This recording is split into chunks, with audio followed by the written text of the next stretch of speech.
En China estamos bastante acostumbrados a las noticias sobre el problema de la corrupción. Cada pocas semanas nos hablan de nuevas investigaciones a peces gordos, aunque yo lo traduciría más bien como tigretones. Hace poco le ha tocado al jefe de inspección de los órganos de disciplina y supervisión, que se supone que juegan un papel fundamental en la lucha contra los corruptos. Y mientras estábamos de ruta por la región de Mongolia Interior, nos enteramos de que habían lanzado una investigación en varias de sus ciudades, de la que seguro que saldrán noticias similares. Sin embargo, la mayoría de esos titulares y reportajes, que suelen ir acompañados de condenas muy serias, han palidecido frente al escándalo causado por unos médicos. Así de primeras puede sonar un tanto sorprendente, pero ya veréis cómo tiene mucho sentido, porque es un caso en el que se ven muy bien los riesgos que implica la corrupción para el bienestar de la ciudadanía. Todo se destapó con la denuncia de una esposa traicionada,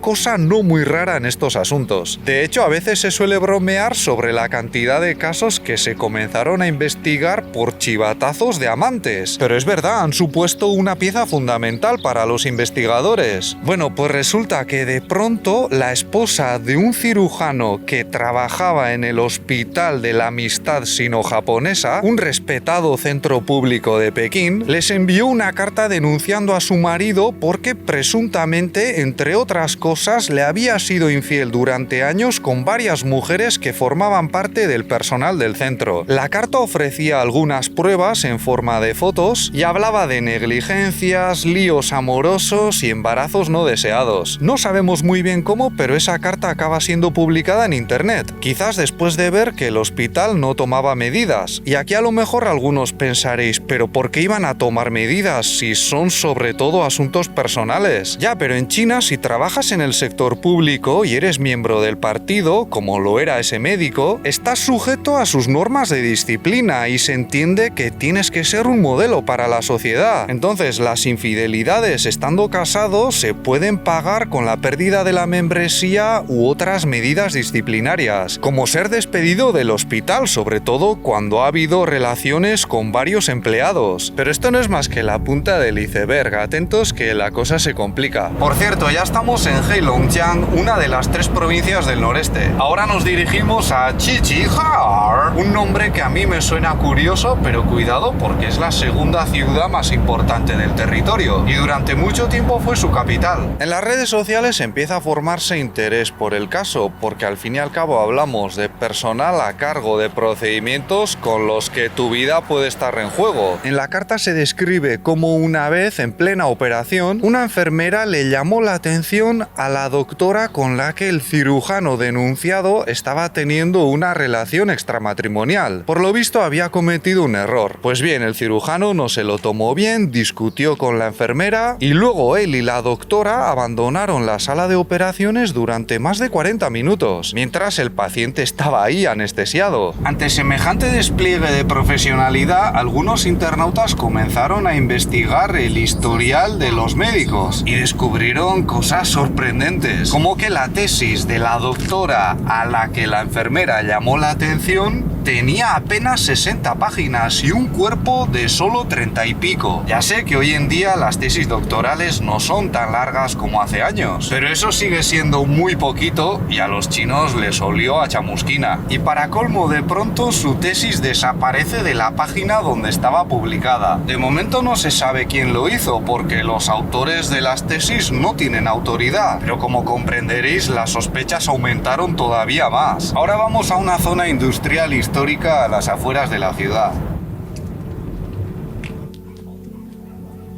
Este fue el primer centro de industria pesada de la Nueva China. Sus obras comenzaron en 1954 con ayuda soviética. Entonces el noreste era el motor industrial de China. Hoy en día ya no se puede decir lo mismo, pero esta empresa estatal sigue en marcha. Volviendo al tema de hoy, una parte del público comenzó a preguntarse por los centros donde habían estudiado los doctores y también por su origen, enseguida lo veremos. Se descubre que la autora de la mini tesis había estudiado estudiado en el Peking Union Medical College, que opera bajo la Academia China de Ciencias Médicas. El programa que cursó es algo relativamente nuevo, comenzó en 2018 siguiendo un modelo de los Estados Unidos y consiste en que graduados de otras carreras, algunas de ellas sin ninguna relación, se conviertan en médicos tras 4 años que incluyen máster y doctorado. Esto choca una barbaridad con la vía habitual en China para acabar llegando a ese nivel, que puede durar 11 años. Para los estudiantes de medicina suelen ser 5 años de grado, 3 de máster y otros 3 de doctorado más las prácticas. El experimento iniciado en 2018, que no se aplica en todos los centros, buscaba formar perfiles más interdisciplinarios, con una visión internacional y un espíritu creativo, entre otras cosas. Y quizás en teoría no era mala idea, pero en la práctica parece que se ha convertido en un vacío meritocrático que han aprovechado las familias con poder y dinero. Al principio se señaló mucho a la doctora que estaba liada con el cirujano, pero de ese programa han salido doctores, entre comillas, con tesis todavía más ridículas, como una de 36 páginas en total y un cuerpo de solo 12. Esto es simplemente indignante para millones de universitarios chinos, y por eso no es de extrañar que el caso haya explotado. Vamos a Harbin, la capital de la provincia. Nunca hemos estado y tenemos muchas ganas de verla. Es famosa por las esculturas de hielo en invierno, pero estamos en mayo, es un poco tarde. Aún así, dicen que la ciudad es muy bonita.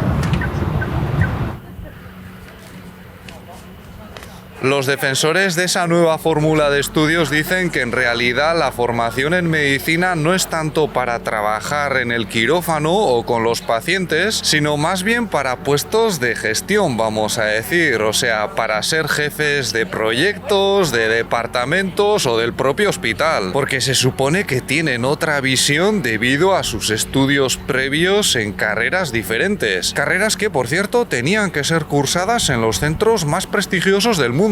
Pero esta explicación no ha convencido mucho, porque también es muy razonable que sean los propios médicos por vocación los que más experiencia tienen tratando enfermedades quienes ocupen esos puestos. Y a fin de cuentas está claro que alguien ha ayudado a esos estudiantes a obtener sus títulos sin los méritos requeridos. Hoy nos está lloviendo y hemos decidido dejar lo más bonito de la ciudad para cuando salga el sol. Tranquilos, con un poco de suerte lo veréis al final de este vídeo. La verdad es que los internautas han sido implacables a la hora de destapar el caso, revelando los altos cargos que ocupaban los padres de algunos de los doctores. Pero también se ha hablado del caso en los medios estatales y está siendo investigado por las autoridades. Como vengo diciendo, el asunto ha generado mucha indignación, pero también cierta satisfacción, porque ha sido denunciado públicamente sin tener que esperar incluso décadas como ocurría en el pasado. Recordemos que hasta bien entrado este siglo, meterse en casos de corrupción era un deporte de riesgo y de fondo. Hoy en día existen vías más seguras para hacer denuncias de manera anónima. Ya os hemos hablado en otras ocasiones de las páginas creadas con ese fin, y cuando se recibe un número de quejas, si existen las evidencias necesarias, hay órganos supuestamente independientes capaces de investigar de manera más eficaz. Ahora no hay tanto miedo al plantar cara a los tramposos. Por ejemplo, en este caso se sabe que parte del personal del hospital ya estaba muy descontento con los nuevos doctores, que a veces se negaban a cumplir con sus responsabilidades. Ya se habían acumulado quejas y hubo más de un encontronazo que los hijos de papá solucionaban llamando a sus protectores corruptos. En otros tiempos muchos se habrían callado. ¿Cómo te vas a meter con los hijos de altos cargos? Pero en estos momentos, si no te mereces el puesto de trabajo o lo has conseguido a base de sobornos o contactos, es más probable que acabes pagando por ello.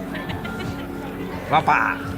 Al mismo tiempo, hoy en día en Internet y las redes sociales, por mucho control que haya, es imposible detener los escándalos una vez que se hacen públicos y ganan un mínimo de impacto. Pero también hay que tener cuidado con dejar la justicia en manos de los internautas, porque pueden cometer errores y señalar a personas que acaban sufriendo consecuencias graves por las reacciones de la ciudadanía. Ahora bien, desde mi punto de vista, no está del todo mal que los corruptos tengan más miedo a ser expuestos. Antes he dicho que este escándalo ha tenido mucho eco porque se ven muy bien los problemas de dejar que la corrupción se cuele en ámbitos como el de la salud, pero también ha suscitado mucho interés porque cuestiona la lógica meritocrática del sistema, una lógica muy arraigada en China desde los famosos exámenes imperiales para acceder al funcionariado. Es un asunto delicado aquí y por eso es probable que después de investigar el caso se haga un esfuerzo extra por demostrar que la meritocracia sigue imperando. La idea de igualdad de oportunidades heredada de la China confuciana y encarnada sobre todo en el sistema educativo es una pieza fundamental para comprender el orden social y político de este país. Para mí es mucho más importante que otras cuestiones a menudo enfatizadas desde la prensa occidental. Las familias suelen mantenerse muy vigilantes de que las oportunidades vayan para aquellos que se las merecen por méritos propios, hasta el punto de promover medidas que en no pocos países hispanohablantes parecerían surrealistas. Pero de eso hablaremos en el próximo vídeo. La semana que viene iremos a Jilin, otra provincia del noreste, y empezaremos por su capital, donde Lele y yo pasamos 2 años. Tenemos muchas ganas de volver y ver si ha habido cambios. Y luego iremos al pueblo donde nació el abuelo de Lele, que falleció hace poco. Eso es todo por hoy. Si este vídeo os ha parecido interesante, podéis darle un me gusta, compartirlo, suscribiros o ayudarnos a través de Patreon, donde tenéis más contenido como directos exclusivos y las clases de mandarín de Lele. Muchas gracias y hasta pronto.